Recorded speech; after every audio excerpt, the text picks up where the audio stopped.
Hi, I'm Robert Osborne. This evening with our festival focusing on Latino images in film. We've already had two very different types of films, a comedy and a drama, also different in style and tone. And up next we have another different film coming up. And joining me once again to help put the Latino images in our next film into context with the time in which it was made is Chon Noriega, professor at UCLA and the author of this very informative and interesting book, Shot in America, Television, the State, and the Rise of Chicano Cinema. Welcome back, Chon. Thank you, Robert. Now, up next, from 1956, we have George Stevens' epic Giant, based on the best-selling book by Edna Ferber and starring Elizabeth Taylor, Rock Hudson, and James Dean. Now, this is a terrific movie in its own right. It's also, wouldn't you say, has to be one of the first movies, big movies, to really tackle the idea of Mexican Americans. Yeah, the film's primarily focused on the cattle industry and the oil industry. But once the Elizabeth Taylor character marries and comes to Texas, she becomes involved with the condition of the Mexican-American community that lives on and around the ranch. It's interesting because when you initially think about Giant, you think of the Rock Hudson and James Dean and the oil wells and the conflict over Elizabeth Taylor, and you kind of forget that it really is about this other issue that comes up. And does it so well. And it's about the next generation. What will happen following these two main characters? Do you think it portrays it well? Does it do a good job portraying it? I think what's interesting is it's within the context of a big Hollywood film rather than a B film. You're getting these glimpses and images. It's not the main part of the story, but by the end of the film, in some ways it is.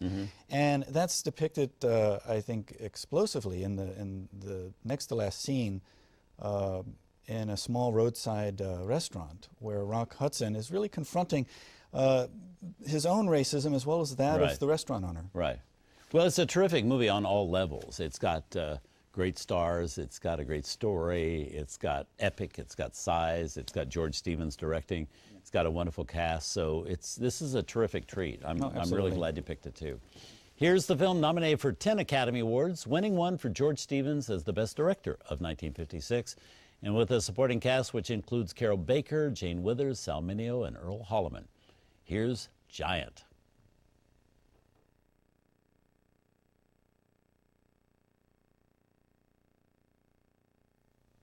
Wow, some movie that is. Interesting shot. The baby's there in the crib. And I'm back with the man who wanted us to see this movie this evening, my co-host for our look at Latino images and films, the author and film expert, Chon Noriega. Now, that scene in the diner is just terrific. I'd forgotten how good that is with Rock Hudson. Yeah, it's incredibly powerful, and I think particularly because the film avoids turning Rock Hudson into a savior. His redemption is not because he confronts and beats up Sarge, the restaurant owner, but because he loses and has to grapple with his own racism. And this scene was extremely powerful for a generation of Chicanos.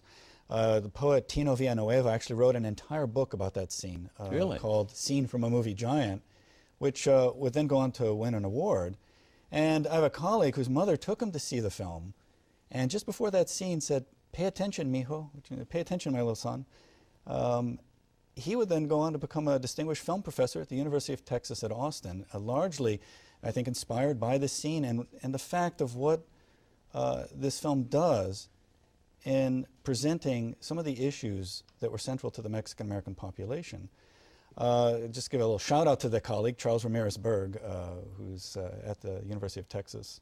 So what's the title of the book again? It's Tino Villanueva's Scene from the Movie Giant. Sounds fascinating. It's an amazing book of poems. Especially after just seeing the film. Yeah, it's much shorter, too. Yeah, than the film. It is a long film. It is a long film, but boy, it really is powerful. It's got everything in it. And it's amazing to get 3.5 hours into a movie about Texas, and the last shot's going to be 2 grandchildren, one of whom is part Mexican. Yeah, interesting movie.